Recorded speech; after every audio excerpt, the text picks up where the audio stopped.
Shutterstock Music.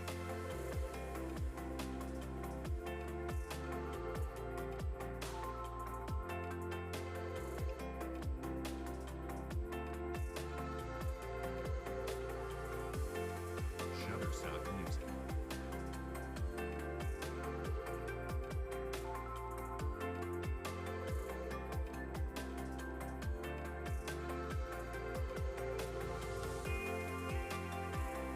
Shutterstock Music.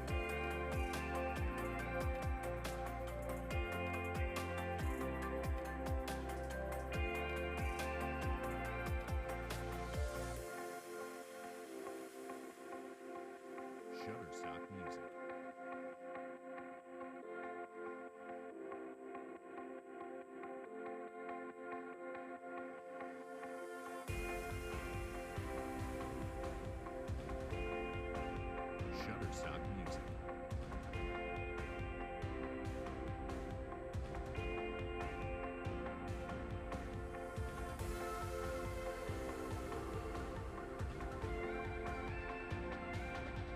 Shutterstock Music.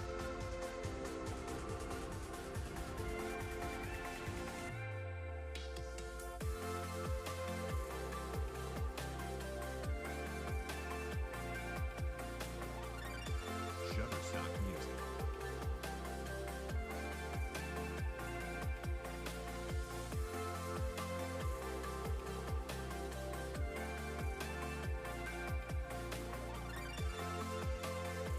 Shutterstock Music.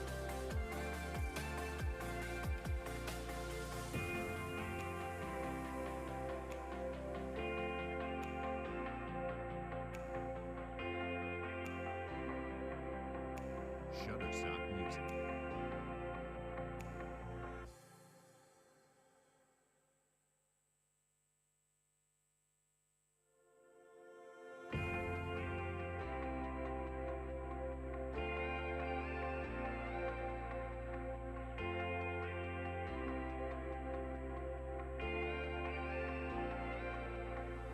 Shutterstock Music.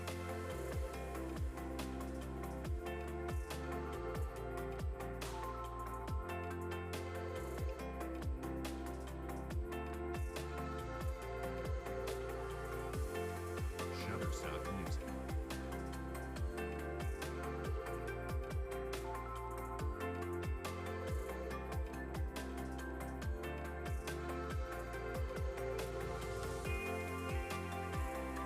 Shutterstock Music.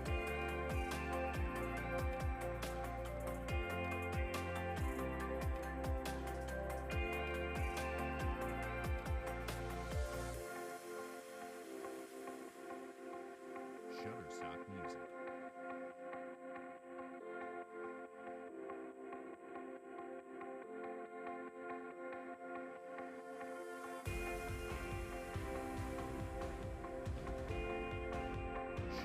Music. Shutterstock Music.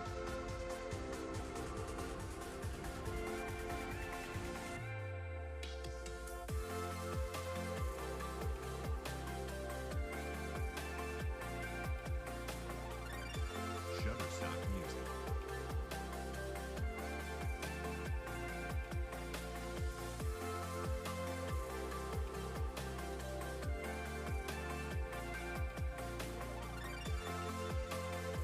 Shutterstock Music. Shutterstock Music.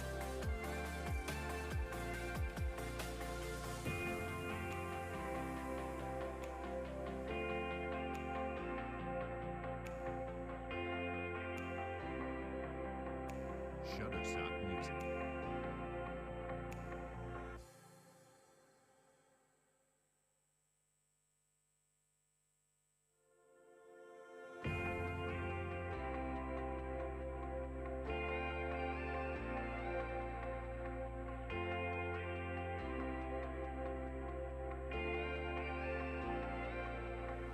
Shutterstock Music.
Shutterstock Music.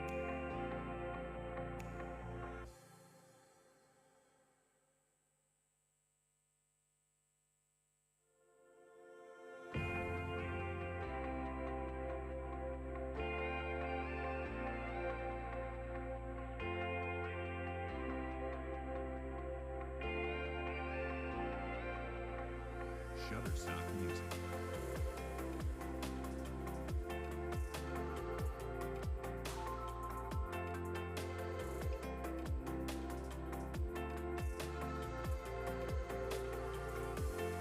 Shutterstock Music.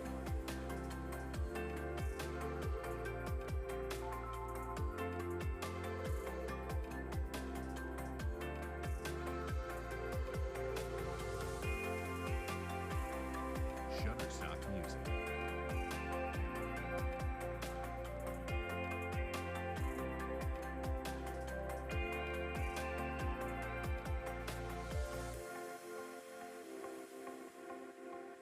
Shutterstock Music.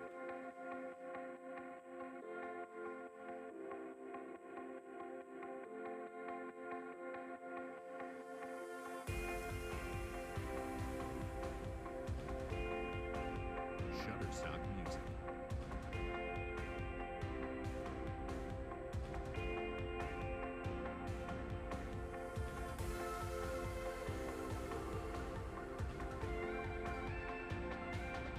Shutterstock Music.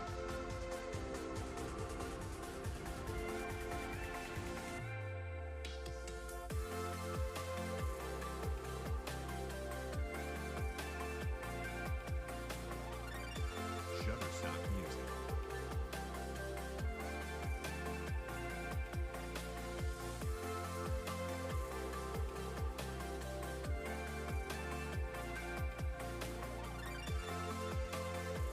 Shutterstock Music.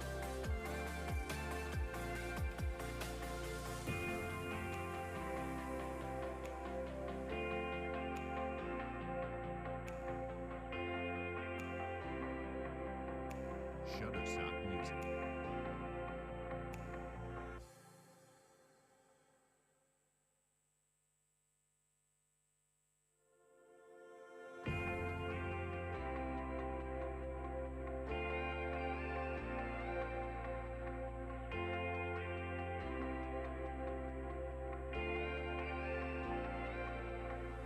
Shutterstock Music.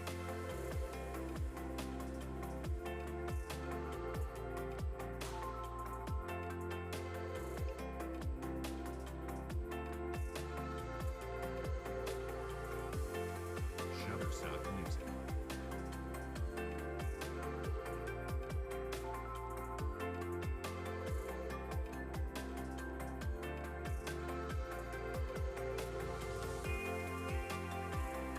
Shutterstock Music.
Shutterstock Music.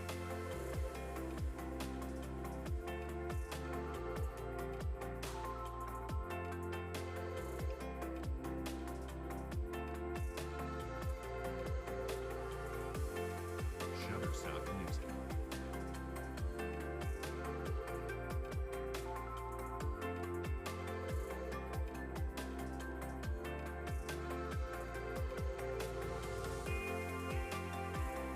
Shutterstock Music.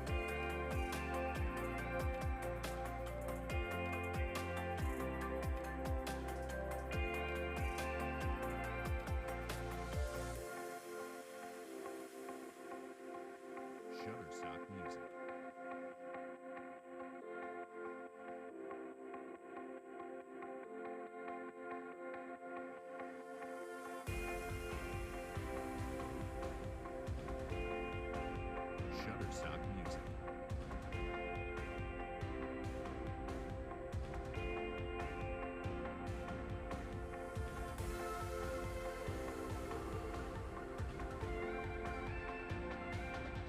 Shutterstock Music.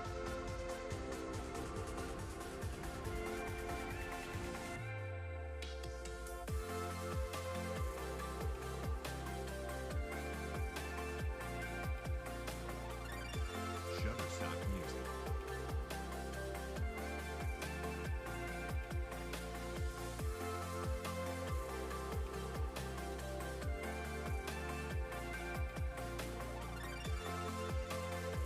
Shutterstock Music.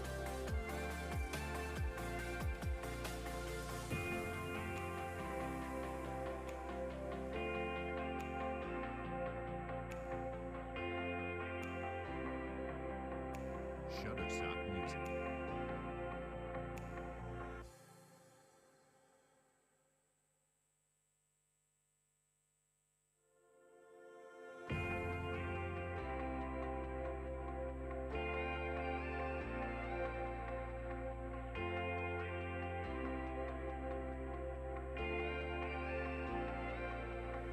Shutterstock Music.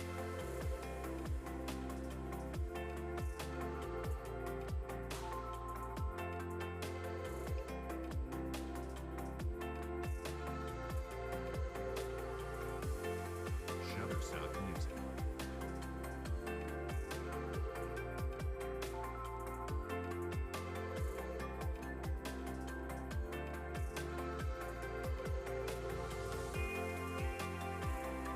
Shutterstock Music.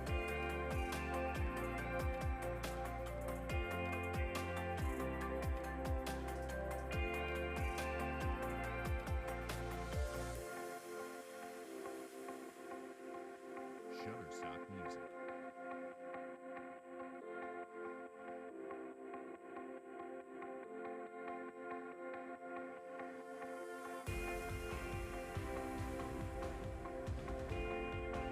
Shutterstock Music.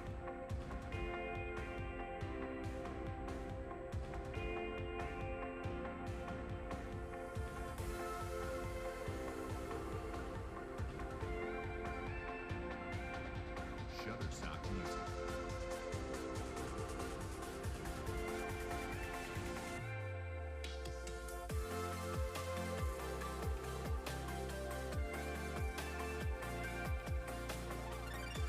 Shutterstock Music.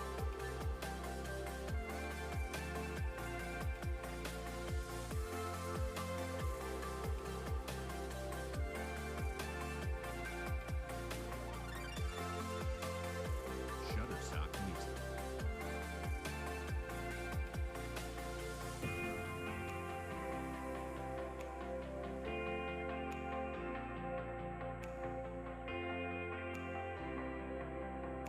Shutterstock Music.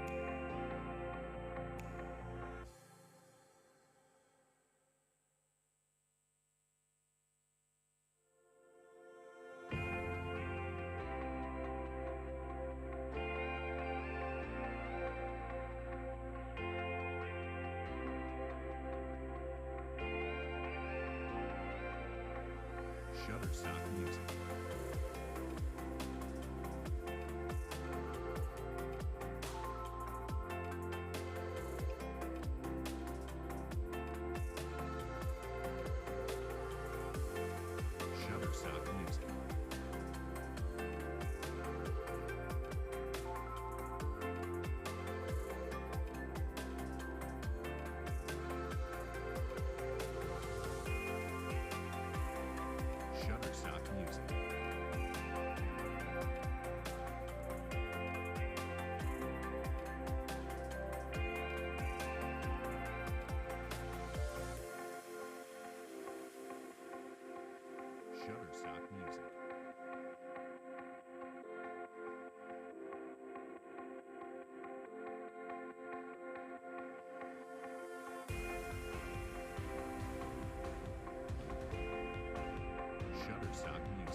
Shutterstock Music.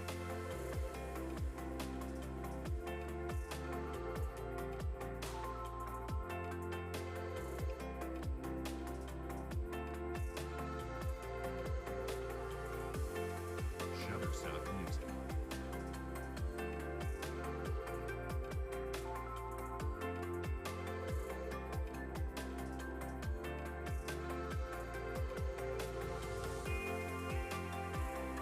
Shutterstock Music.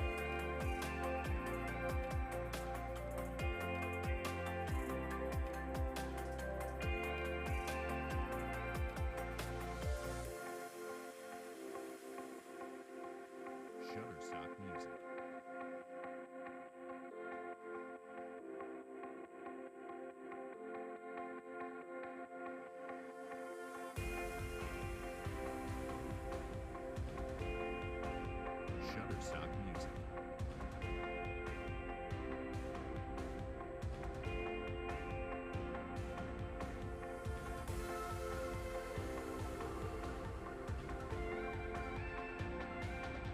Shutterstock Music.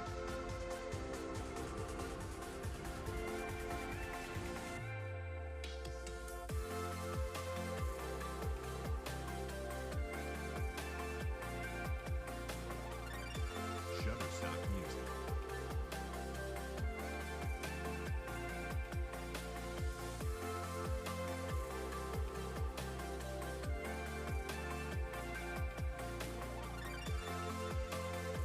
Shutterstock Music.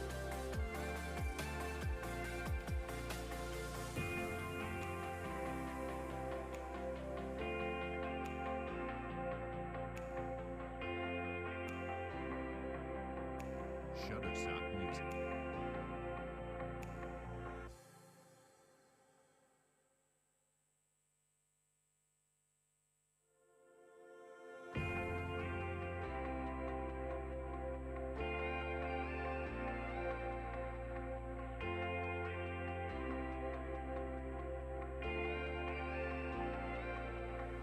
Shutterstock Music.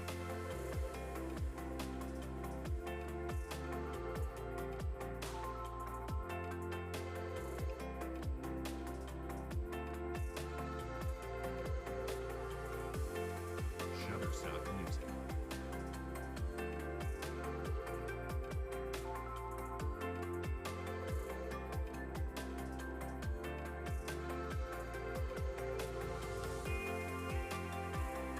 Shutterstock Music.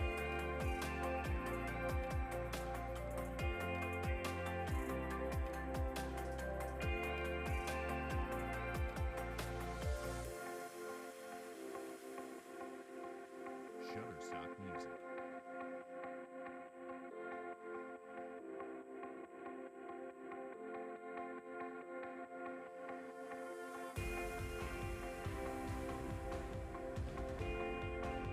Shutterstock Music.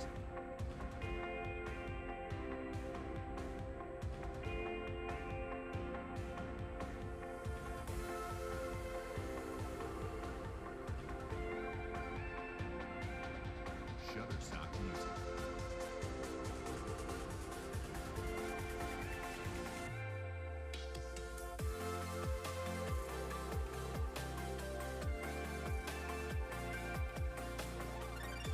Shutterstock Music.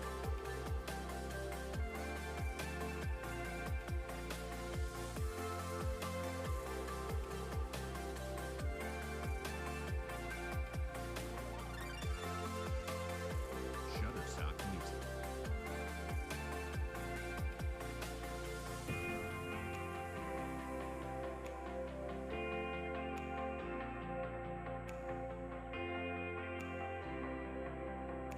Shutterstock Music.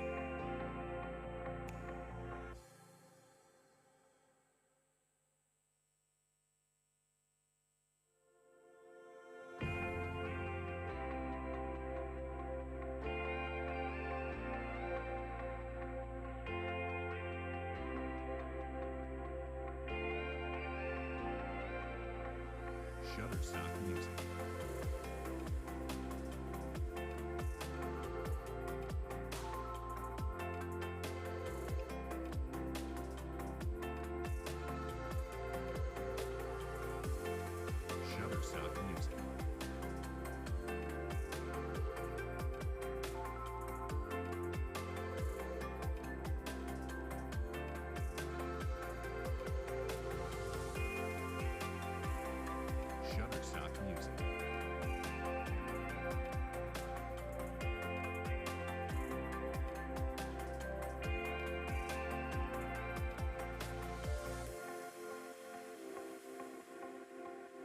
Shutterstock Music.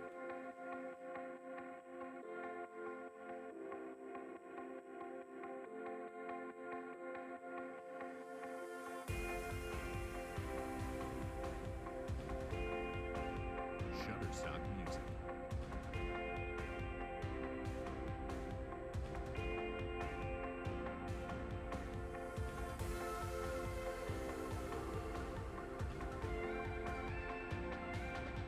Shutterstock Music.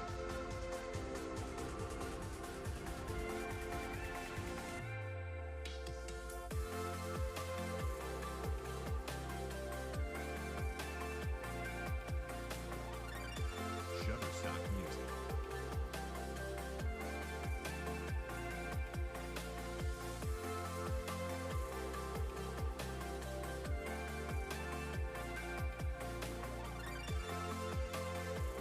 Shutterstock Music.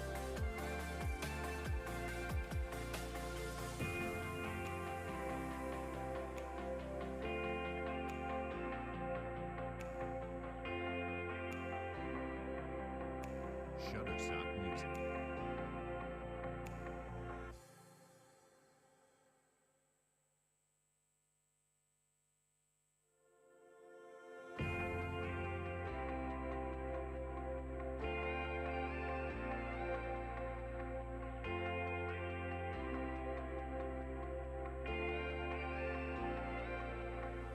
Shutterstock Music.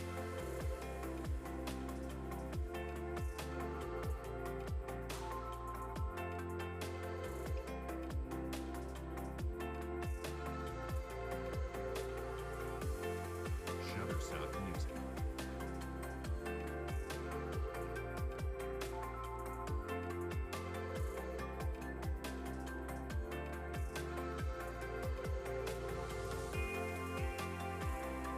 Shutterstock Music.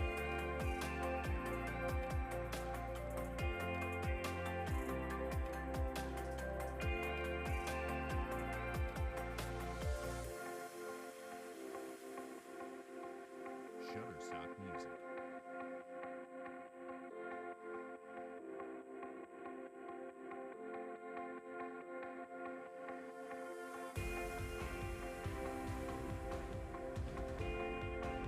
Shutterstock Music.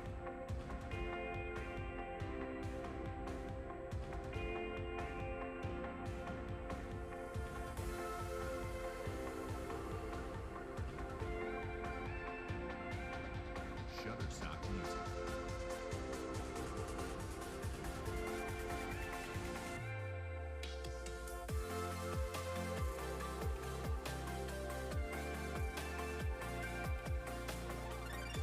Shutterstock Music.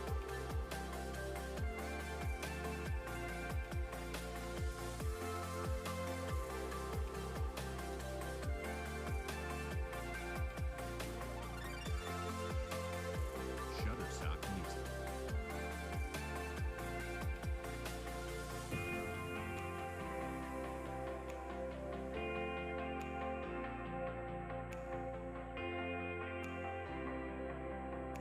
Shutterstock Music.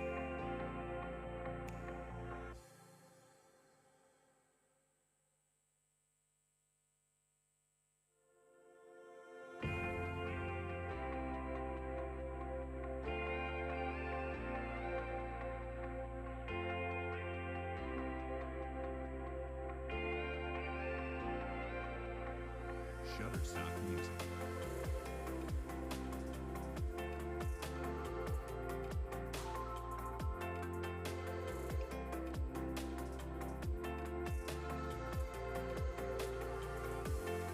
Shutterstock Music.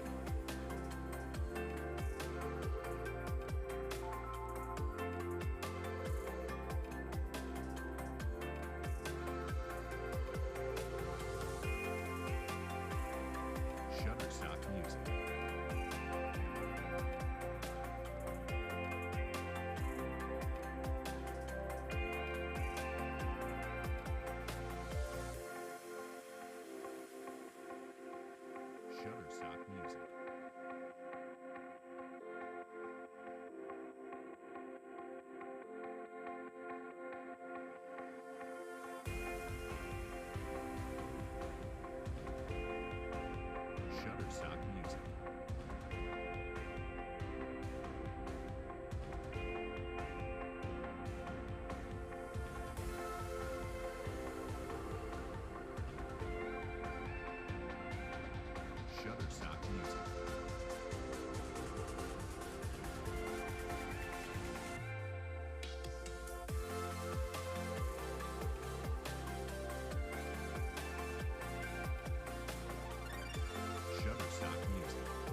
Shutterstock Music.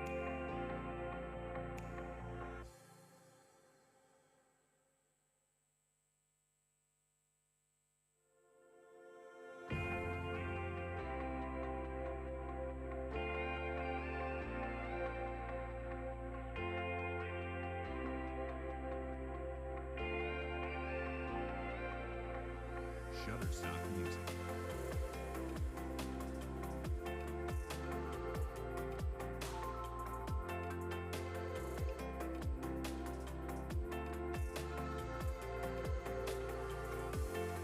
Shutterstock Music.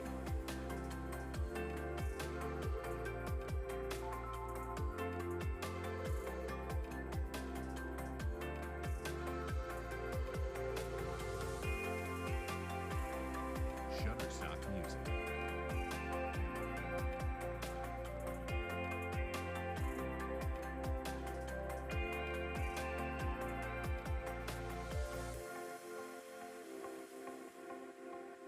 Shutterstock Music.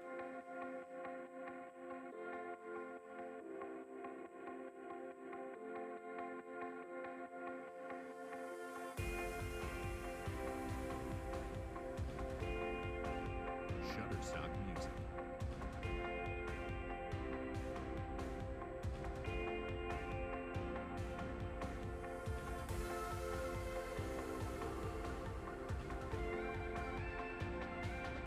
Shutterstock Music.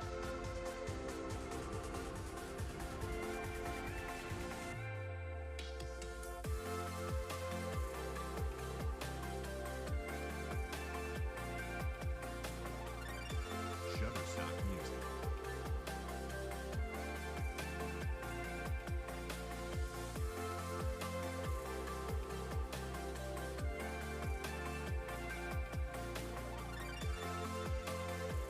Shutterstock Music.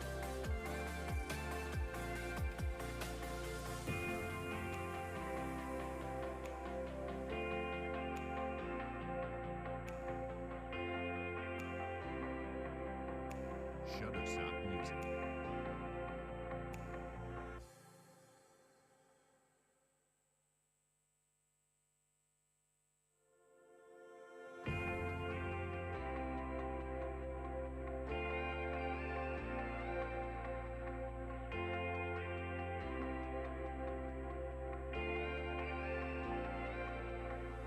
Shutterstock Music.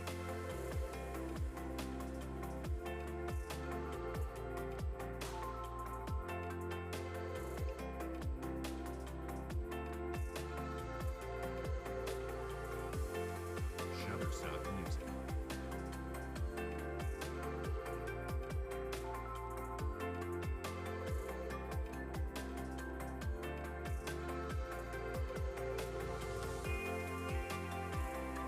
Shutterstock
Shutterstock Music.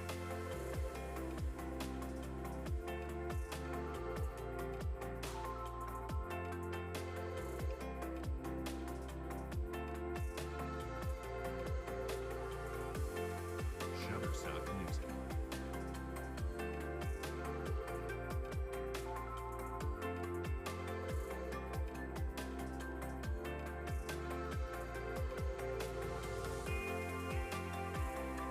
Shutterstock Music.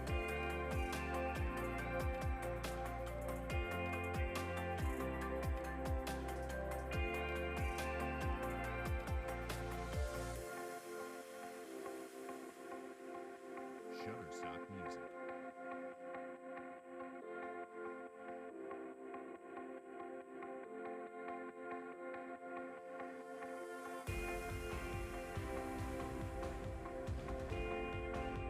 Shutterstock Music.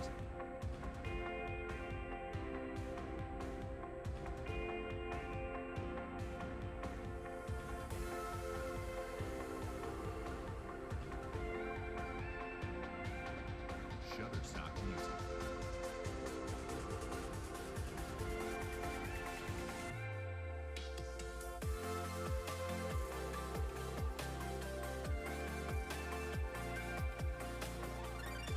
Shutterstock Music.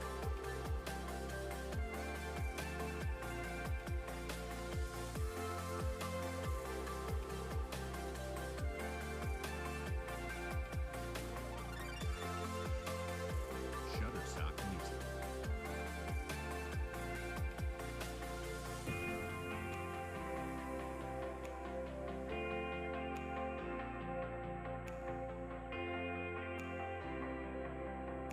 Shutterstock Music.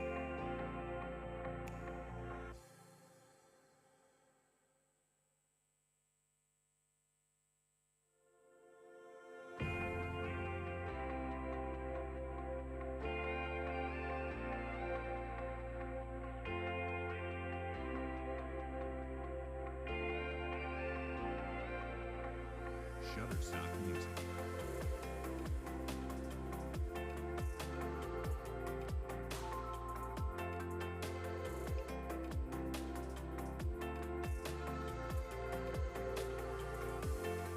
Shutterstock Music.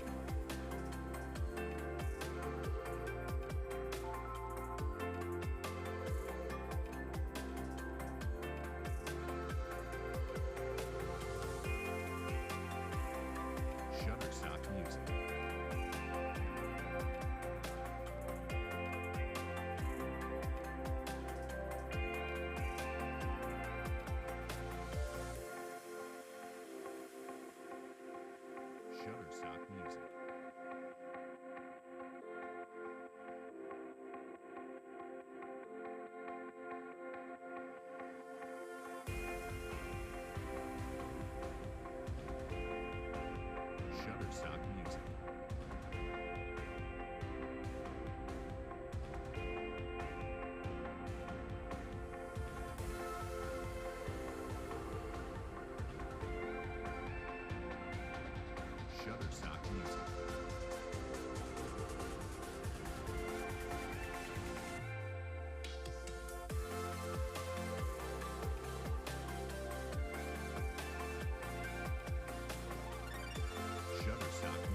Good afternoon, all of you.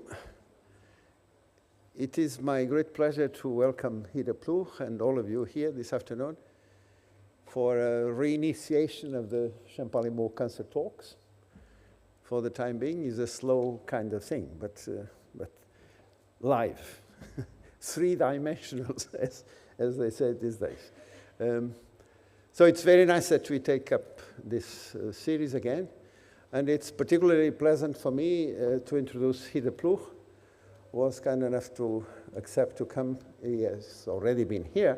Some of you have heard him before. Hida did his PhD at Harvard University with Jack Strominger on MHC structure. Then, as he used to say, he never made a postdoc because he was recruited immediately for the University of Köln. Then, after some years, he was called to MIT. He entered MIT, was there for several years.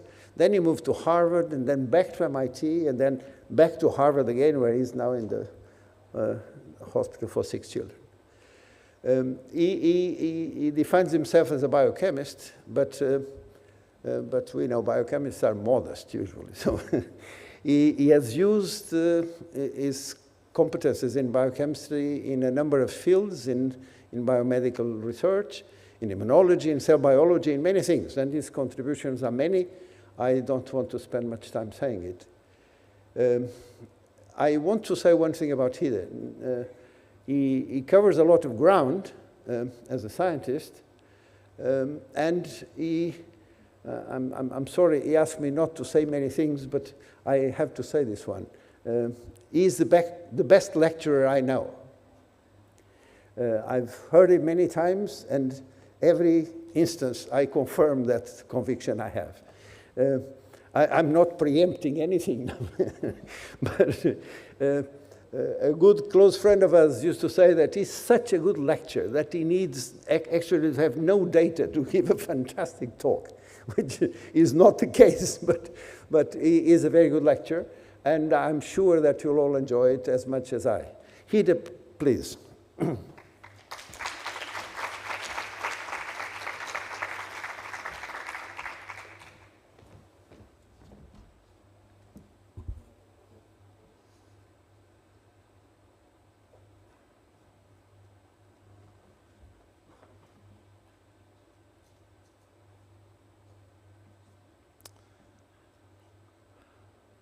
I might be a good lecturer, but I have to figure out how this thing works.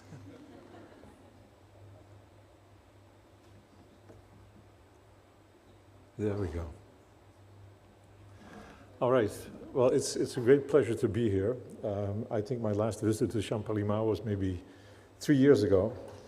And what we'll talk about today are applications of a set of tools that I've been obsessed with for the last decade or so.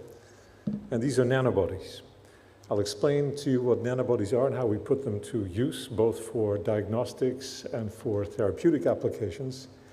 And the models that I'll use include inflammation, as exemplified by virus infections. And towards the end, I'll have some things to say about cancer and how one might apply nanobodies for diagnosis and treatment of cancer. Before I start, I'd like to acknowledge the individuals who are responsible for the work that I'll show. This is a talented postdoc, Nova Pichecha, a French postdoc, Thibaut Armand, Xin Liu, Claire Carpenet, Jess Ingram, Mohamed Rashidian, Mike Dugan, Tao Feng, and Ryan Alexander. And we have benefited from collaborations with colleagues at MIT and Harvard, notably Richard Hines and his postdoc, Noor Jalkhani, and Jeff Lichtman at Harvard. And you'll see how these folks participated. So what are nanobodies? Most of you are surely familiar with the conventional structure of immunoglobulins, 2 identical heavy chains, 2 identical light chains. And it's through the variable regions of both heavy and light chains that these immunoglobulins recognize antigen. What is unusual is a family of vertebrates, camelids, and these animals make not only the conventional 2-chain immunoglobulins, but in addition, they make heavy chain only immunoglobulins. And this was a serendipitous discovery by undergraduate students in a laboratory course in Belgium in 1993. And the Belgians, of course, have made huge contributions to this particular area. Thankfully, the patent on nanobodies expired in 2013, and this has catalyzed a massive explosion of applications of nanobodies. So what are these nanobodies? They're essentially the variable region of the heavy chain of these heavy chain only antibodies. They're about 15 kilodaltons in size, and they're the smallest immunoglobulin-derived fragments that still recognize antigen, with affinities that are comparable to those of conventional immunoglobulins. Their small size is an obvious advantage, and I'll show some of the advantages later on, because they have superior tissue penetration. Their small size means they're rapidly cleared from the circulation, thus avoiding systemic exposure. But perhaps importantly to the biochemist, it's the ease of expression. You can make these nanobodies in E. coli. You can ship plasmids to your friends, and anyone who can produce a protein in E. coli can make gram quantities of these nanobodies. As I'll show in a moment, they're also easily modified to equip them with payloads and functionalities of interest. And this is something that my lab has been interested in for the past decade or so. Importantly, if one considers application of nanobodies for use in the clinic, they are poorly immunogenic. As it turns out, the variable regions of these heavy chain only antibodies are highly homologous to the VH3 family of human immunoglobulin variable regions. And that means that they are indeed readily infusible into patients without provoking an immune response. And in fact, the first product is clinically approved to treat a clotting disorder. Their small size means that they are almost ideal tools for imaging, which requires high affinity, short circulatory half-life, and good tissue penetration. And these are all properties that these nanobodies possess. So I've shown you a list of the collaborators in my lab who are responsible for most of the work. But these are the two prime characters. These are the first alpacas that we used for immunization, Bryson and Sanchez. And many of the antibodies that we work with come from these two cute little guys here. So how does one make nanobodies? We practice what we call multiplex immunization. So we have a herd of some 24 alpacas in western Massachusetts where they live on a very pleasant farm. We immunize them with a mixture of antigens. And having established that an immune response against the immunogens has occurred, we harvest peripheral blood.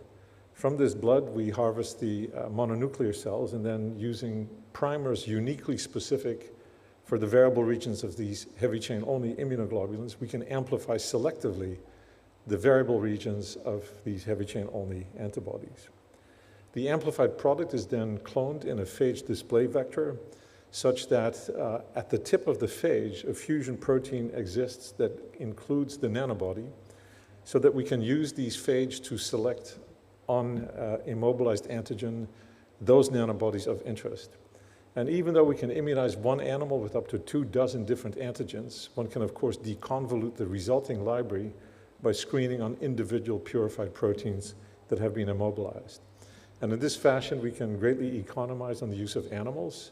One alpaca can be bought for $250 in the US. A non-castrated misbehaving male is to be had for free. It's not without its problems.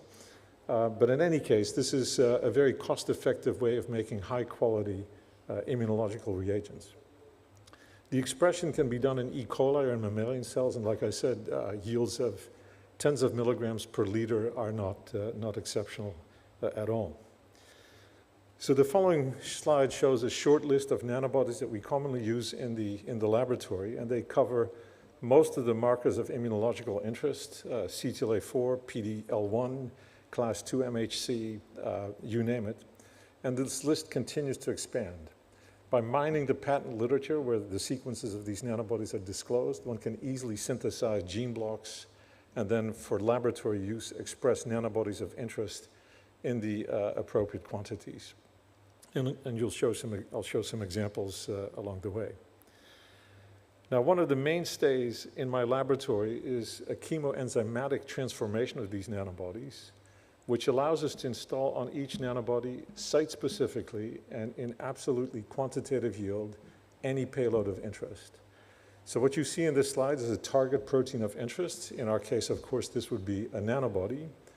And by simple genetic modification, we install at the C-terminus of each individual nanobody a short sequence, LPXTG in single letter code. And this motif is recognized by a bacterial enzyme called sortase A. Sortase A is usually exploited by gram-positive bacteria to attach proteins to the growing cell wall. An example is protein A. Many of you are familiar with protein A to purify immunoglobulins. That protein A is attached to the staphylococcal cell wall using exactly the reaction that I diagram here. So this sortase A enzyme cleaves between the threonine and glycine residue within that 5 residue motif with concomitant formation of a covalent thioacyl enzyme intermediate that's shown in the middle. And if one now feeds this reaction with a short synthetic peptide comprised of a few glycine residues to which one may affix any payload of interest, a transacylation reaction occurs that results in the formation of a perfectly good peptide bond via which this payload of interest is now attached to the C-terminus of the nanobody. And I want to emphasize once again that this reaction is absolutely site-specific. There are no side reactions, unlike maleimide chemistry popular in big pharma. The reaction proceeds with near 100% yield, and the final products are easy to purify. And if any of you were interested, I'd be happy to discuss some of the details. Now, as to the signature advantages of nanobodies, one of which is improved tissue penetration, I'll show you one experiment that shows a head-to-head comparison of a nanobody specific for a fluorescent protein and a monoclonal conventional antibody specific for that very same protein. We took mice that express YFP, yellow fluorescent protein, under the control of the Thi1 promoter, so every single neuron in the brain will express YFP. We prepared tissue sections from these mice and then stained them either with a nanobody that recognizes yellow fluorescent protein or a conventional antibody. And this is the result. In red is the stain of the immunological reagent, either the nanobody or the full-sized immunoglobulin. In green, the staining pattern seen for yellow fluorescent protein, and in yellow, the overlap between the two stains. And as you can see in this section, which spans about 100 microns in thickness, the nanobody penetrates up to 50 microns deep in this mildly fixed tissue. A full-size immunoglobulin barely penetrates beyond 1 micron. So using these types of reagents, uniquely modified at the C-terminus with fluorophores of interest, together with Jeff Lichtman, we undertook the reconstruction of a section of brain, having nanobodies specific for microglia, astrocytes, blood vessels. We could arrive at a high-resolution 3D reconstruction of neurons, microglia, astrocytes, and blood vessels in situ. And this is not a trivial task by conventional immunochemistry. So this is a 3D rendition of such a reconstruction, where one can now, for the first time, explore the morphology of astrocytes, microglia, with all their extremities in unprecedented resolution. This is a technique called correlative light electron microscopy. So the reconstructions are based on the electron micrographs. The identification of each individual cell is based on the use of a particular nanobody. And what you'll see in purple are neurons, where we can see and have preserved the structure of synaptic vesicles, the nerve terminals, postsynaptic densities. We can observe microglia in the process of pruning synapses in these sections. So this is a technology that we think affords improved resolution compared to the standard methods common in the field. So this is one application. Now, for the remainder of my talk, I'll speak about manipulating immune responses for a variety of purposes, and you'll see some applications of nanobodies in that context. So the central theme is this very complicated slide divided in a left portion and a right portion. The left portion specifies what happens under inflammatory conditions, and the right portion what happens under non-inflammatory conditions.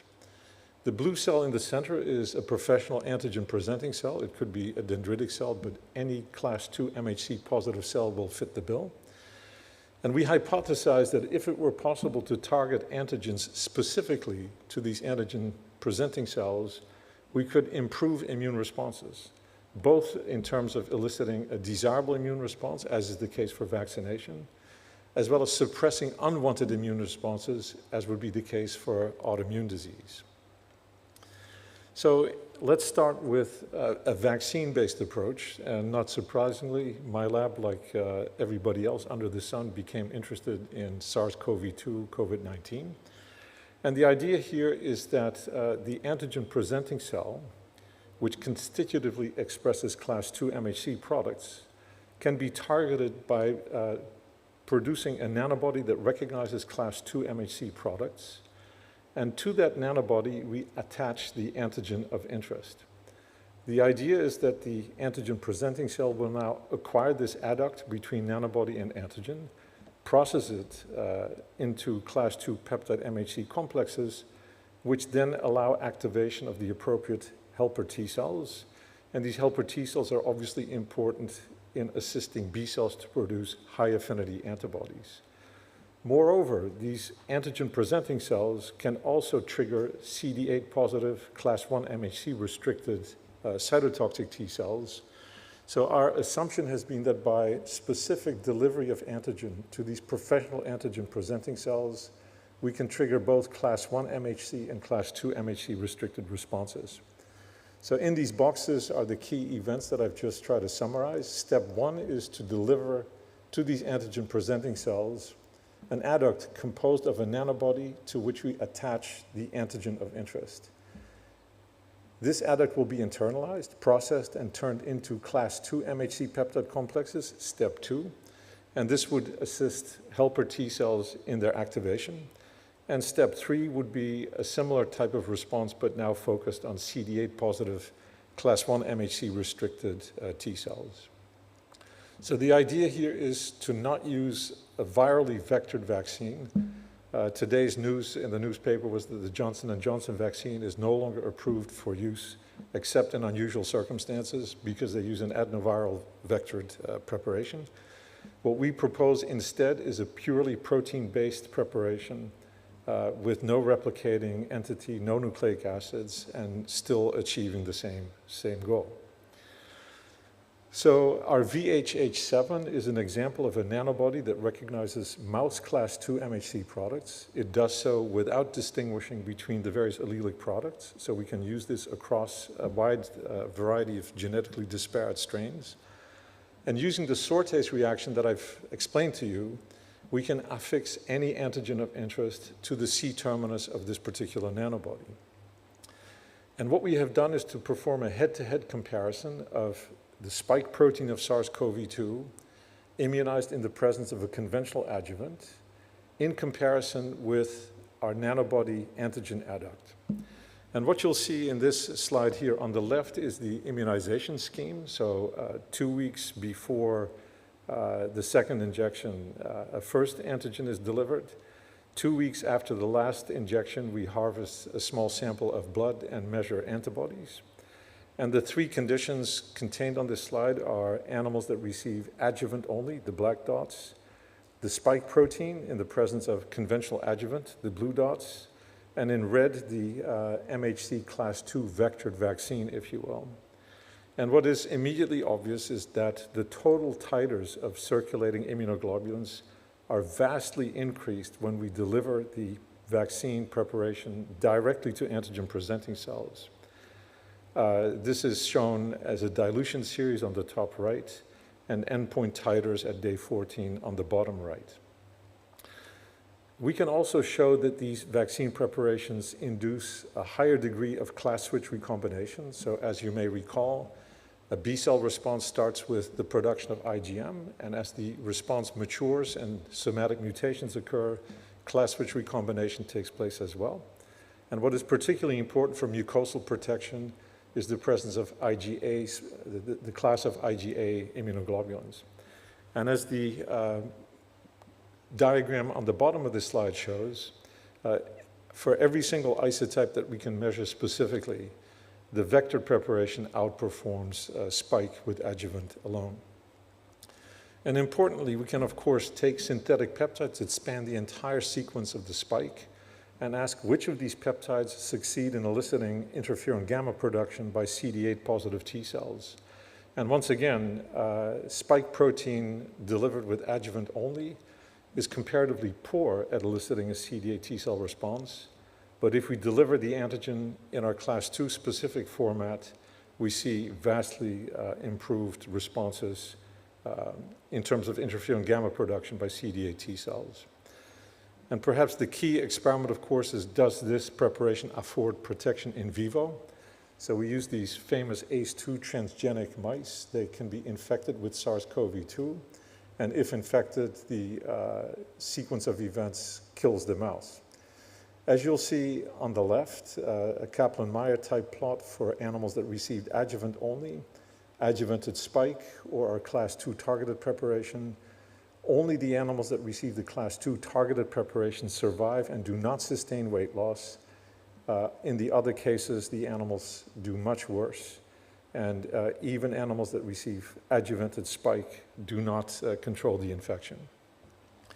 So this is an example of how we can use nanobodies to specifically deliver antigen to antigen presenting cells. I am suggesting that this application is not necessarily limited to eliciting virus-specific responses. We think that this can also work for tumor-specific responses, some of which we've published. I'd like now to temporarily flip to the other side of the coin, which is the ability of nanobodies to impose antigen-specific non-responsiveness, tolerance. So that's the right side of the cartoon that I already showed.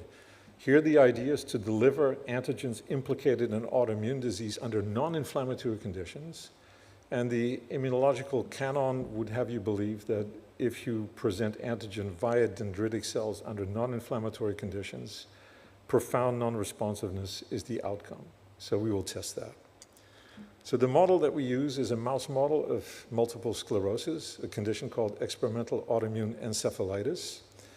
And it is induced in mice by administration of a toxic cocktail of myelin oligodendrocyte glycoprotein in the presence of complete Freund adjuvant, and helped a little bit by a whiff of pertussis toxin to loosen up the blood-brain barrier. 7 days after administration of, some 30 days after administration of this toxic mix, the animals develop clinical signs of disease, ranging from limp tail all the way to complete paralysis. And the question we had is, can we somehow intercept this disease by providing the implicated antigen under non-inflammatory conditions? So what you see on the left of this slide is the experimental setup. 7 days prior to administration of this toxic mix, we give a single dose of 20 micrograms of a nanobody to which we've attached the offending self-antigen, this myelin oligodendrocyte glycoprotein fragment. And then 1 week later, we induce disease and watch what happens. The interventions consist of a nanobody of the appropriate specificity, but with the wrong antigen, a nanobody of the wrong specificity with the correct antigen, and the combination of an anti-class 2 nanobody with the offending self-antigen MOG.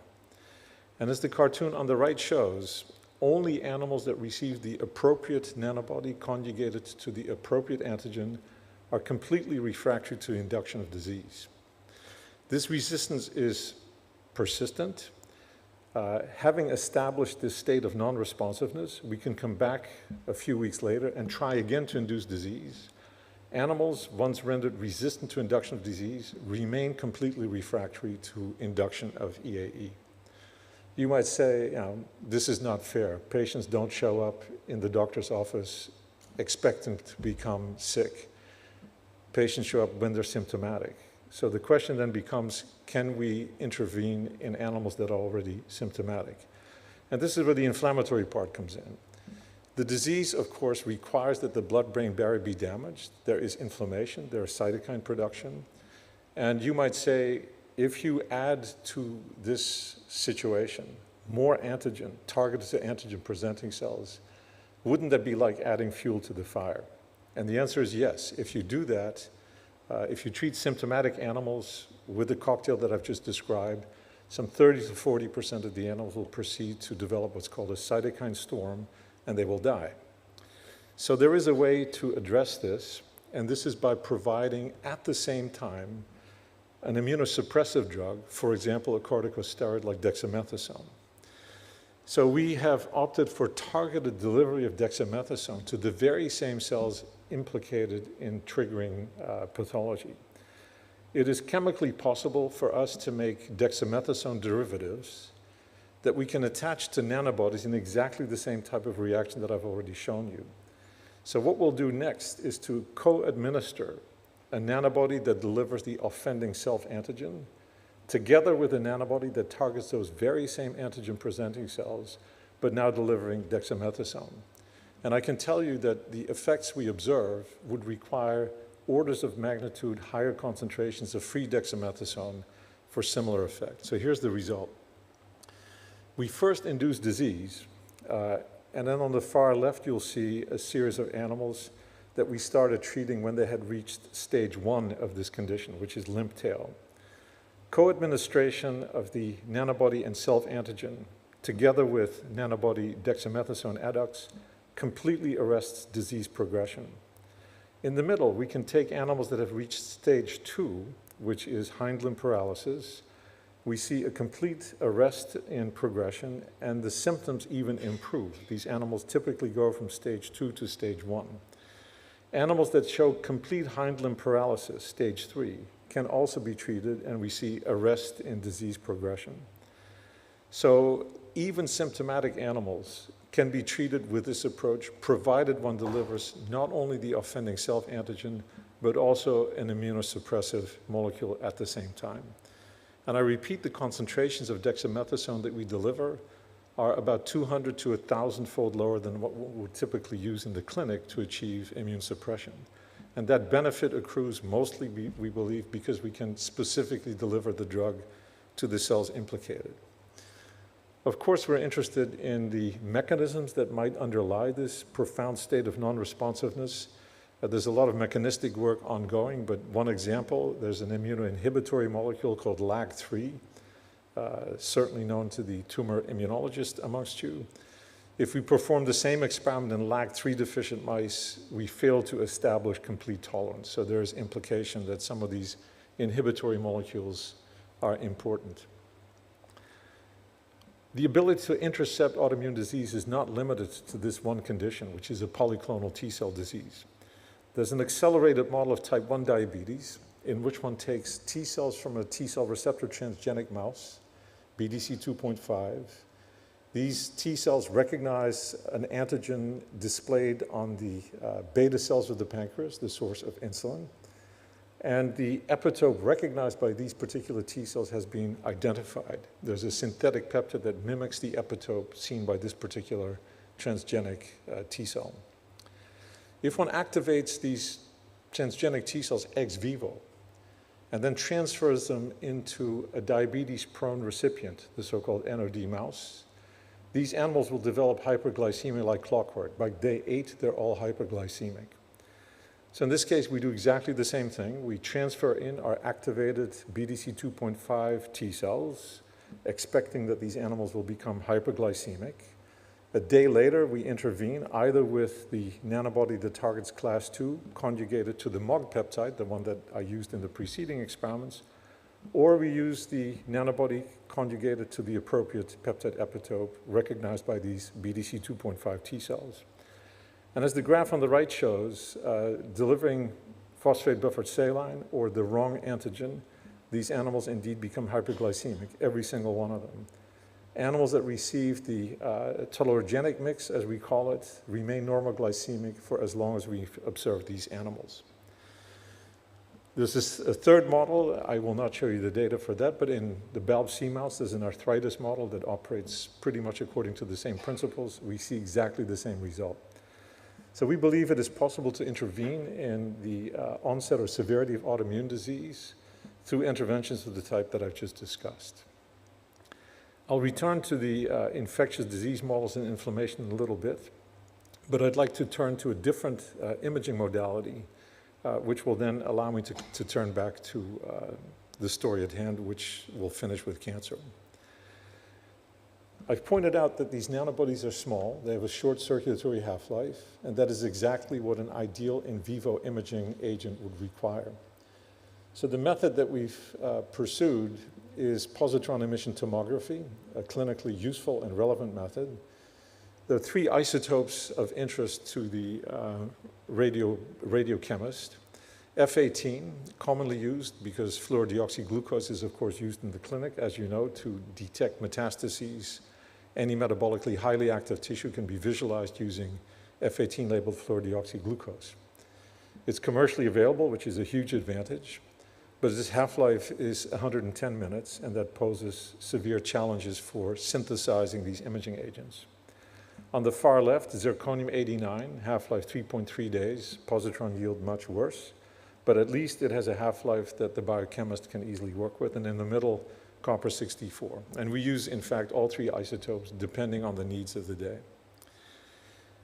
The use of FDG is, I think, particularly interesting because we've developed a method that allows us to exploit commercially available fluorodeoxyglucose to label proteins, again, in a site-specific manner.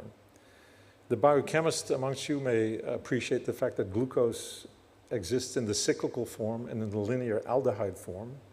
The linear aldehyde form can participate in what's called an oxime ligation, and this allows us to install a tetrazine moiety on the linear version of glucose.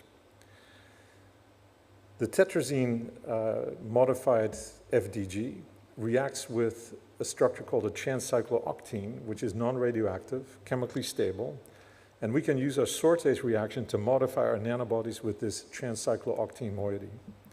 And by now simply mixing the tetrazine modified FDG with our TCO modified nanobody, within 20 minutes at neutral pH, we get site-specific modification of a protein with an F18 label. And organic chemists will tell you that the synthesis of carbon and fluorine bonds is one of the most challenging things that you can undertake. And given the short half-life of the F18 isotope, it was particularly important for us to establish a method that was both fast, reliable, and affordable. So we validate our PET imaging experiments using a variety of tools, some of which are genetic. I'll show you one surprising result. We made an anti-PD-L1 nanobody, labeled it with F18, and much to our surprise, discovered that the main target tissue decorated with the anti-PD-L1 nanobody is brown adipose tissue. So tumor biologists don't usually think of PD-L1 as a target that's expressed on anything else but tumor cells, but it is in fact a molecule that is probably important for metabolic control.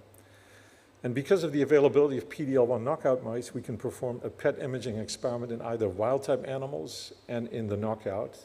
And of course, the signal that is unique to the wild-type animal is what we consider the specific signal. That's how we inferred the presence of PD-L1 on brown adipose tissue. So we use these genetic controls to validate the specificity in vivo of our nanobodies. And this brought us to a model of inflammation induced by a virus infection. And you'll see why this was amusing to us at first. So you see a large number of mice here on this checkerboard scheme. The 12 on the left are animals that are not infected with influenza virus. The 12 animals on the right are infected with influenza virus. And as an indicator of inflammation, we were interested in recruitment of neutrophils to the infected lung. You'll see VHH21, this is the top row on this slide. This is a neutrophil-specific nanobody. And as you compare the images acquired at various time points after administration of the imaging agent, you'll see that there is massive accumulation of neutrophils in the lung of the infected mice. The top row, the 4 mice on the right. In the middle, we have a nanobody that decorates the flu hemagglutinin as evidence for virus infection. The signal is much weaker because probably there's much less of the antigen present. And the bottom row indicates the animals that received an imaging agent that is non-specific. It recognizes a parasite antigen that is absent from these mice. The 6 little postage stamps at the bottom compare uninfected mice on the top, infected mice on the bottom, but now we show a blow-up of the mid-thoracic region to highlight the differences in signal. And as is obvious, the infected mice show massive accumulation of neutrophils in the lungs. We can detect the presence of the viral hemagglutinin, the middle panels, only in infected mice, and our non-specific controls give no signal at all. So just taking a page from the playbook of this autoimmune experiment, this intervention that I showed you for the AE model, the question was, can we now target an anti-inflammatory drug to neutrophils that infiltrate the lung to alleviate the symptoms that accompany a flu infection? So first of all, we showed that this VHH21, which is specific for a protein called LY6C and LY6G, whether this indeed arrived at the appropriate destination. And this is, in essence, an experiment that confirms what I showed you in the preceding slide. On the far left, you see a mouse that was not infected with flu. There are, of course, some neutrophils in the lung because in the course of natural exposure to environmental pathogens, neutrophils reside there. But upon deliberate infection of the mice with influenza virus, you see a massive accumulation of this particular imaging agent in the lungs. So if we now replace the radioisotope with an immunosuppressive drug, can we see a therapeutic benefit? So this is the schematic of the experiment. On the top, you see the synthesis of our nanobody dexamethasone adduct. In the middle row, the biochemical characterization by liquid chromatography and mass spectroscopy of what we produce. And the bottom panel shows you the weight loss curves for influenza virus infected mice. On the left, you see animals that receive either nothing, the black symbols, or a class 2 targeting nanobody conjugated to dexamethasone.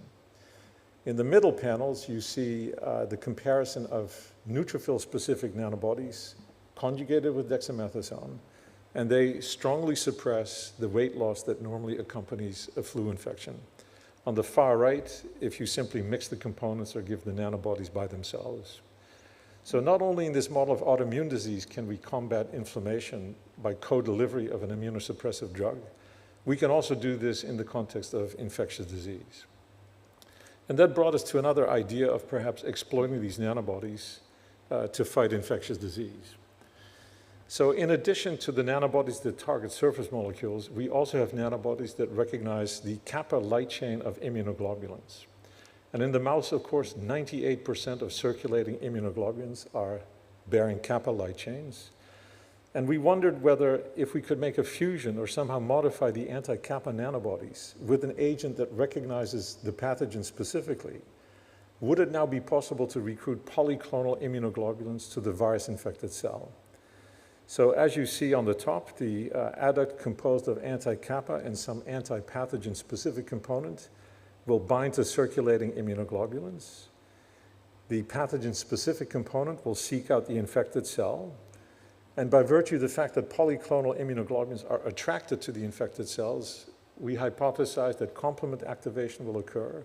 Natural killer cells and Fc receptor positive cells will be attracted to the infected cell, resulting in killing. And although we haven't yet shown this, we believe that this may elicit what's called a vaccinal effect because the infected cell will release all its component parts. These will be acquired by antigen-presenting cells, and this will then help jumpstart a subsequent immune response. So this is how we did it. There's a small molecule called zanamivir. It's a neuraminidase inhibitor. Oseltamivir, Tamiflu, these are all drugs in the same category. These small molecules recognize the influenza virus neuraminidase, and we made conjugates composed of a nanobody that recognizes kappa with this small molecule zanamivir. And so we hypothesized that this adduct would successfully identify neuraminidase positive, that is to say virus-infected cells, recruit polyclonal Ig, and result in killing. So this requires some chemical ingenuity. There's 6 steps involved, starting with zanamivir to create an adduct that we can, in fact, ligate to our nanobody of interest. And I showed this particular slide not to impress on you the details of the organic synthesis, but to point out that even though some of these things seem trivial, they nonetheless require a fair amount of fine-tuning in the laboratory to get to where you want to be. Now, most of the vaccines that are flu-specific deal with the A strains of influenza specifically. They don't usually cover the B strains unless one produces a cocktail that comprises both components of A and B strain influenza viruses. Zanamivir is interesting because it binds to neuraminidase of all strains of flu, regardless of whether they're strain A or strain B, and resistance is very rare. Because the virus relies on neuraminidase for release of new particles, it cannot afford to mutate the active site too much without loss of activity. And zanamivir is a drug that exploits that very specific active site. So here's the results. A single shot at 3 milligrams per kilogram will protect mice against a 10 times LD50 of live influenza virus for both strain A and strain B. So this is a cocktail that would provide lasting protection as long as the immunoglobulins persist in the circulation. These preparations are expected to be effective. So this then raises the question, could one exploit this also for eliminating tumor cells? If you had a component that is specific for a tumor cell, can you then exploit this very same principle, eradicate tumor-specific, tumor-bearing targets? So we simply replace zanamivir with an anti-tumor entity and then go through the same schematic. So although we have yet to prove that this works in vivo, we have made adducts of our anti-class 2 nanobody, the one that I've introduced to you on multiple occasions, fused it to the anti-kappa, and then asked, would this eliminate class 2 MHC positive cells in vivo? And as luck would have it, we have a mouse that has a class 2 GFP knock-in, so every single class 2 MHC positive cell is green fluorescent. We inject our adduct composed of anti-kappa and anti-class 2. And what you see here in the bottom panel is a stark reduction already within 24 hours after injection of all class 2 positive cells.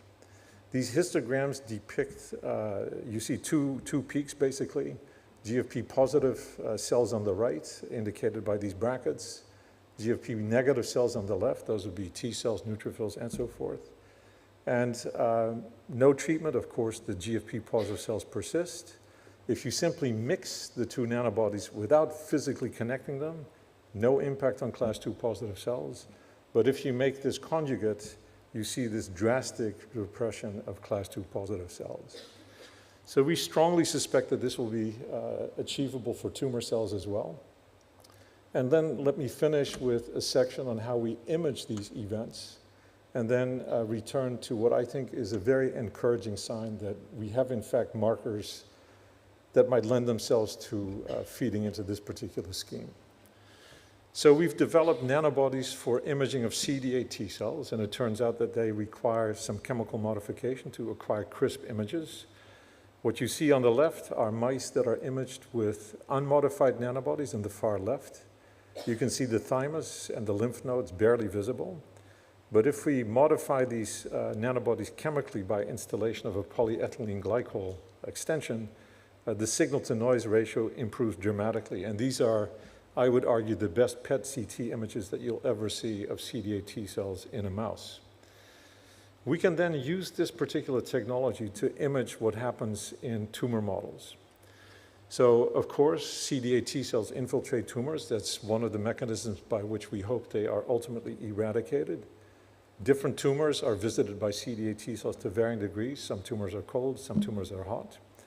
And as you'll see in this example, both for the B16 tumor and for a pancreatic tumor derivative called PANC02, we can clearly see the accumulation of CD8 T cells in the tumor and increased presence of CD8 T cells in the draining lymph nodes.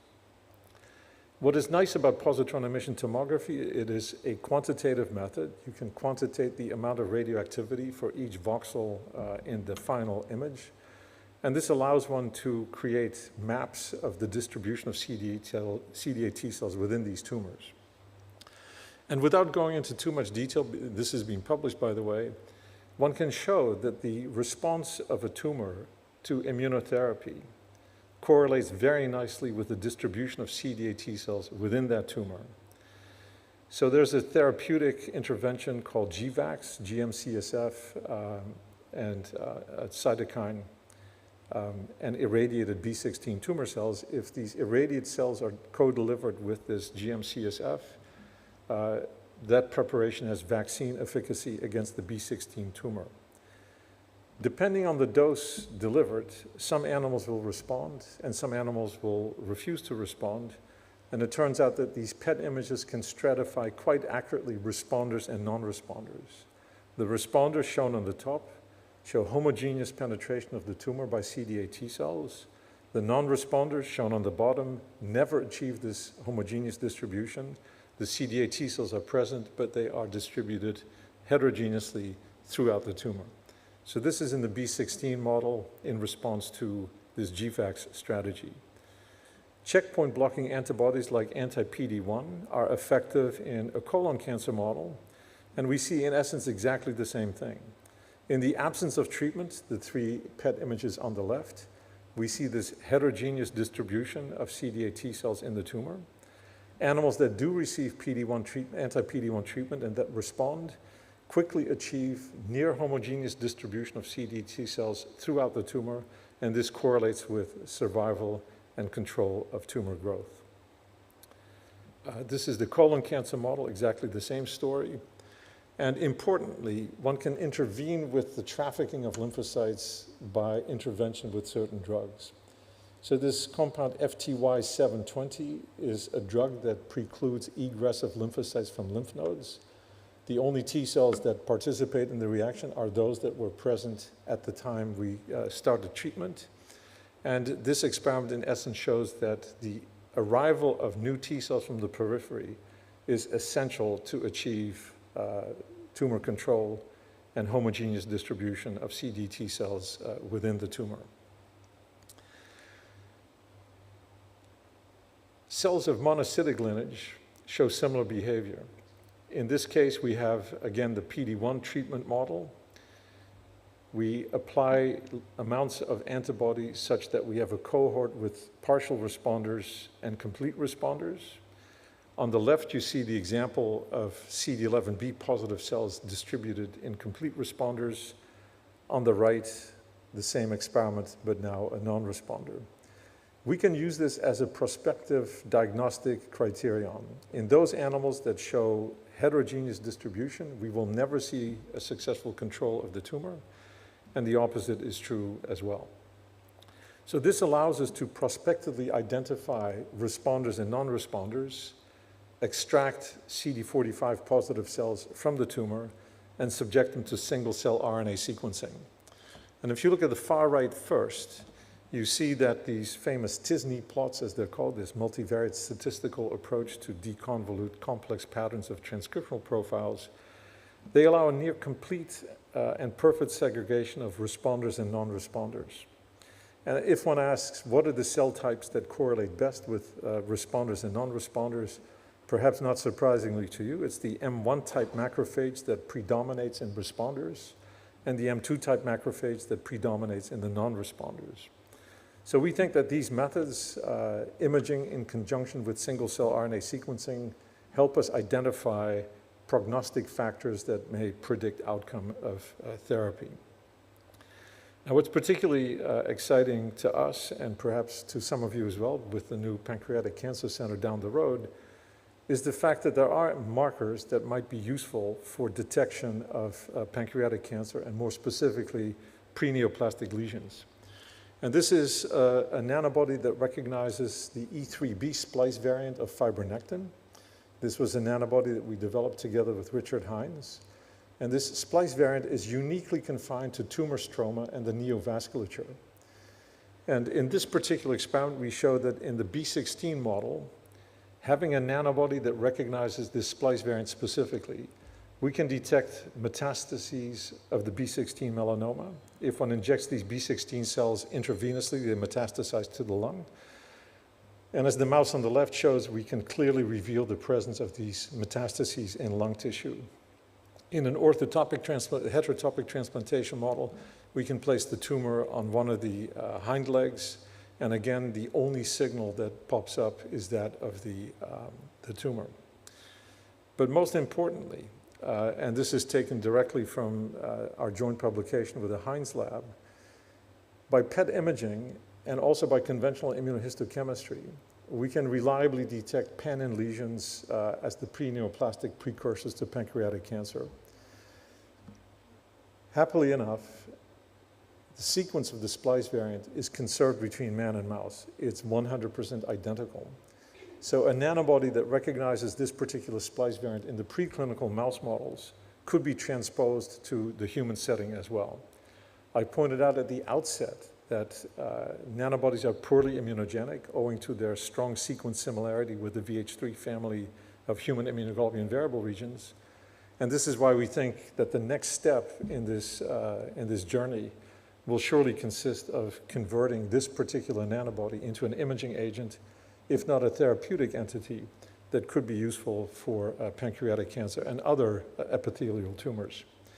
So I repeat this one slide here. If we now equip our anti-kappa nanobodies with agents that selectively detect tumors, such as the E3b splice variant of fibronectin, we might be able to direct immune cells to the tumor. We could validate that by visualizing exactly what happens using either PET imaging experiments that visualize neutrophils, PET imaging experiments that visualize CD8 T cells, and so forth. And so in closing, I hope I've convinced you that these nanobodies are remarkable tools from a biochemical perspective, ease of production, ease of modification.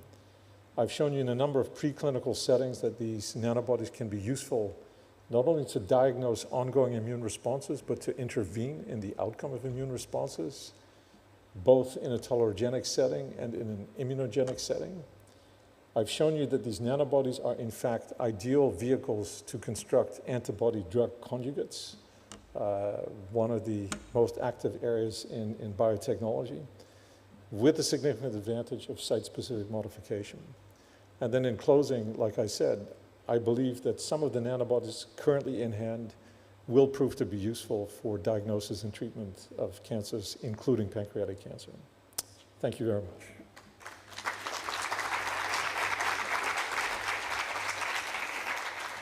And I'd be happy to answer questions. Yeah. Questions? Fatima. Dr. Fatima Cardoso.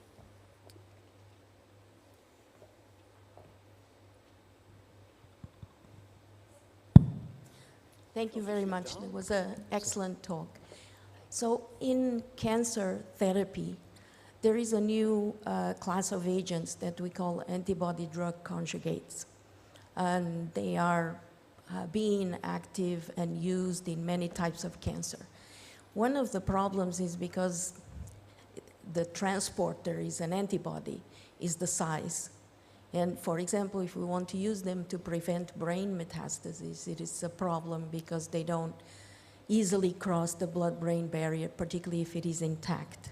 So do you think one of the future applications could be to use the nanobodies to conjugate them with a drug, cytotoxic drug, and to use that as a therapeutic strategy?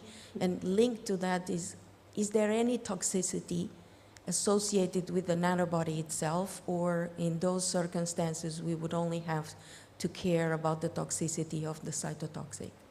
So two questions. So the first one, the antibody-drug conjugates, the nanobody dexamethasone adduct is an example of a nanobody-drug adduct.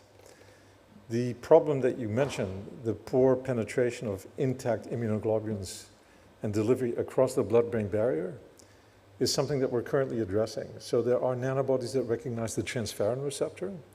The transferrin receptor spontaneously transcytoses across the choroid plexus and the endothelium that separates the blood from the brain parenchyma. And we can show, again, by positron emission tomography, that these transferrin receptor-specific nanobodies do reach the brain. So we can exploit transferrin receptor-specific nanobodies to get drugs across the blood-brain barrier. It may even be possible to make fusions of anti-transferrin receptor nanobodies with nanobodies that recognize specific cell types, like glial cells or astrocytes, and achieve even greater degrees of specificity. So this is a very active area of research, and we're certainly not the only ones involved in that work. But I think the signs are quite encouraging. We have a nanobody against glial fibrillary acidic protein, and if injected at high doses, that nanobody will penetrate the blood-brain barrier. As to the toxicities, we have not found any toxicity associated with administration of a nanobody per se. We can make immunotoxins, for example, with some of the bacterial toxins conjugated to nanobodies that target neutrophils. And we can use those strategies to deplete in vivo cell populations of interest, as I've shown for the class 2 specific example. So I don't think that toxicity is necessarily a dose-limiting factor. Some individuals have pre-existing circulating antibodies against nanobodies, strangely enough, and where they come from, nobody knows. So I think it would be important, prior to first-in-human trials, to assess whether or not an individual has pre-existing circulating antibodies. But as I've said, the Belgians have launched a company called Applinks, acquired for $2 billion by Sanofi, and they have one product in the clinic for treatment of a clotting disorder. These are nanobodies specific for van Willebrand factor. So I think if it can be done with full-sized immunoglobulins, it can usually be done better with nanobodies.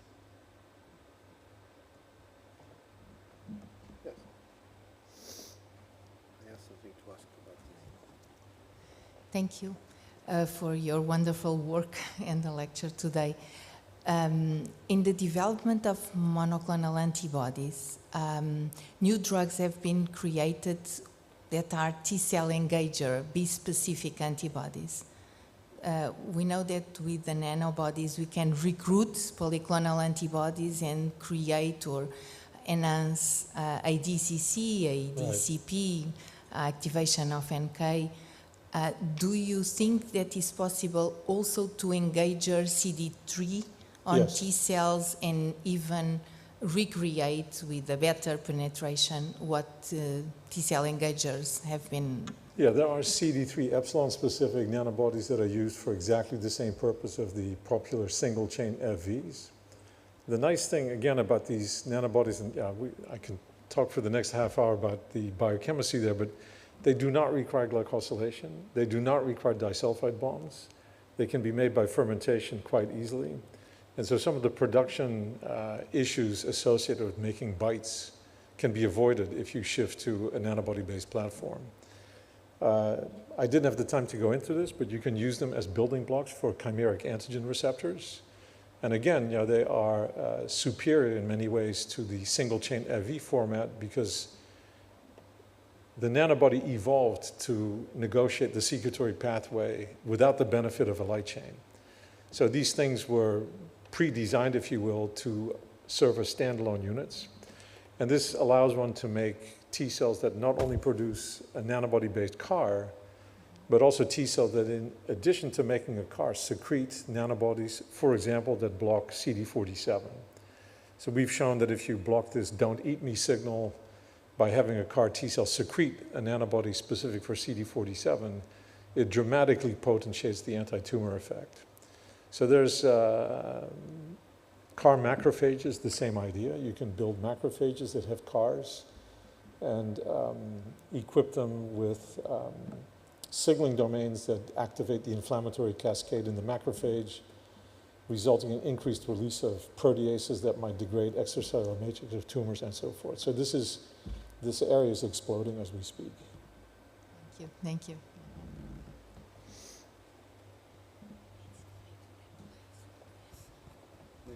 Yeah, go ahead. I'm sorry. So we all know that patients that get monoclonal antibodies to cytokines, for example, chronically for the treatment of some autoimmune condition, a considerable fraction of those patients, varying from 10 to 40%, develop anti-drug antibodies, as they call them. These antibodies appear to be always against the variable region, not against the concentrations of the injected therapeutic antibodies. So although I take you face value that is less likely to make anti-drug antibodies to nanobodies than to conventional antibodies, because it's variable region in any case, maybe there are some. You just told me, or told us that there are some individuals that already... Right. So I think it would be good to have those experiments done to know. We did look at this. And so in inbred B6 mice, most of our animals are done in the B6 background. We measure the presence of antibodies in the circulation after repeated administration of nanobodies. And about 25% of the animals develop antibodies readily detectable by immunoblots and ELISA. 25% questionable, and 50% we never see any antibodies at all. And if you think about it, the B cell repertoire in the B6 mouse is stochastically assembled. And so maybe some animals don't have the B cells capable of making an anti-nanobody response and others do. So those are the numbers, 25% a decent response, 25% so-so, and then 50% none at all. Yeah. By the way, just for the audience, I was surprised to learn that in many clinical instances, if the therapeutic antibody ceases to have a marked effect, and the reason is the existence of anti-drug antibodies, the clinician usually raises the dose in the hope that that will solve the problem. It won't solve the problem. You have to change the drug, to change for another monoclonal antibody with a different variable region. It's the only way out.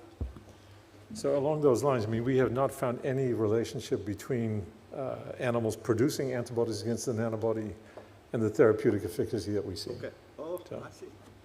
Interesting. So they may carry them. yeah. Okay. Yes, there is one up there.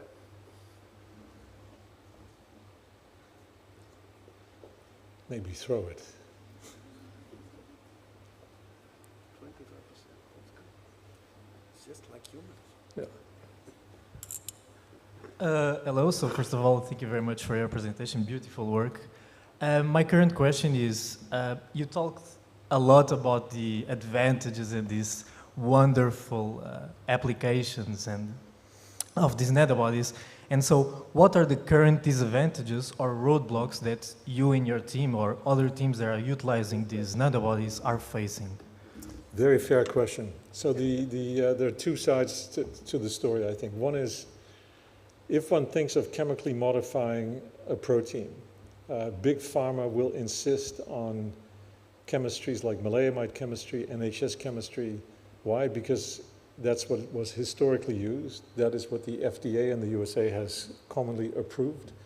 And so some of the enzymatic methods that we've developed have yet to pass through regulatory hurdles. This means we would have to manufacture the enzymes under GMP conditions, and all of the reactants that go into making these nanobody drug adducts would likewise have to be made under GMP conditions. An academic lab typically lacks the resources to do that. So there are biotech companies tentatively pursuing that. So that's obviously one drawback, that the precision with which we can modify these nanobodies requires methods that have not been approved for use in the clinic. That's step one. The second is the manufacture of the nanobodies themselves. I think that's a hurdle that has been taken by Sanofi and by Ablynx. So they can manufacture nanobodies under GMP conditions suitable for use in humans. And again, most academic labs are not in a position to do that. So those are two hurdles. And the third one is immunogenicity. So there are a few residues in the framework of these nanobodies that, when mutated, dramatically reduce immunogenicity. None of the nanobodies that we have used make use of those mutations. But the ones that are being considered for use in the clinic all have these framework mutations for the specific purpose of reducing immunogenicity. And as Antonio has pointed out, that is no assurance that you would not see an immune response. An anti-idiotypic response directed against the CDRs of these nanobodies is entirely plausible and probably will occur. But in that sense, it's no different from therapeutic monoclonal antibodies. So those are the three main factors. Lack of approval of the modification strategies, lack of approval of manufacturing large quantities of the nanobodies themselves, and the unavoidable immunogenicity issue.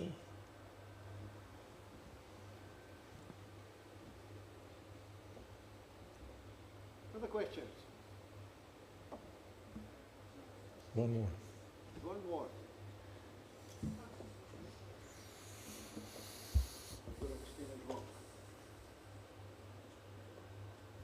For how long this nanobody stays, and can you reboost by injecting them in the bodies of the animals?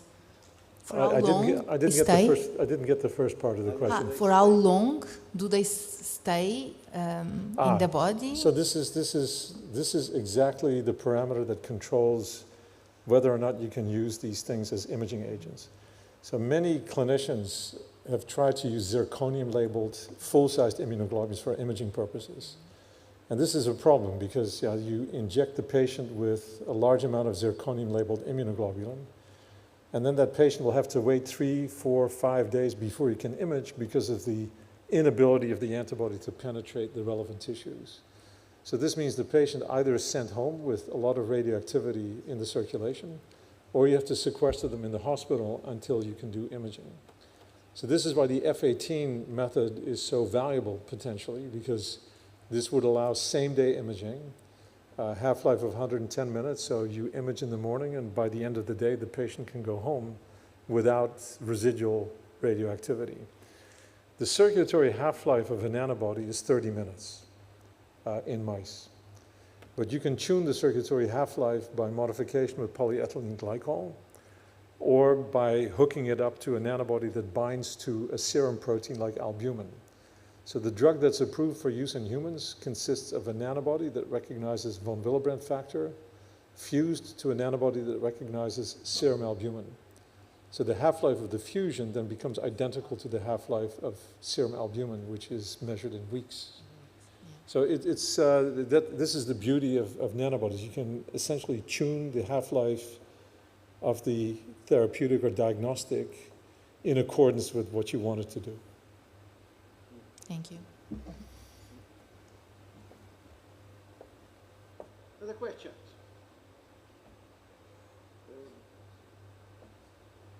Peter Poof will stay around for some more time after the seminar. Now, he has already some people to talk to, but those who want to talk to him, please show up at Direção Clínica, where we will be.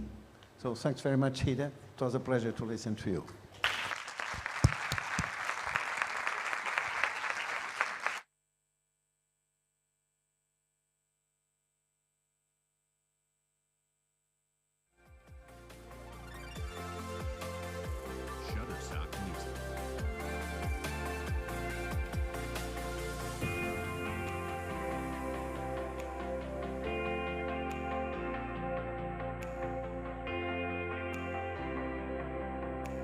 Shutterstock Music.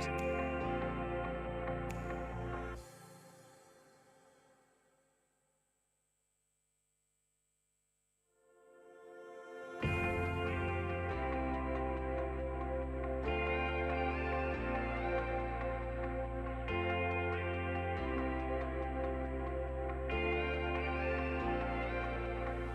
Shutterstock Music.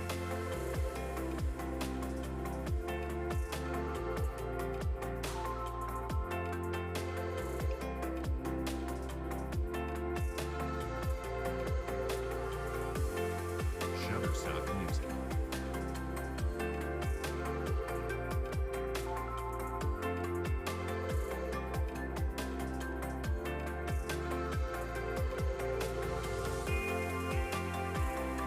Shutterstock Music.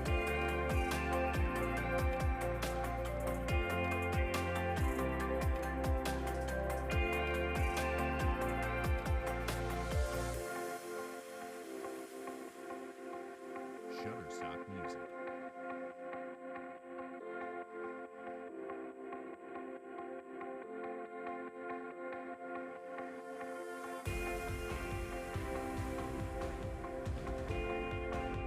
Shutterstock Music.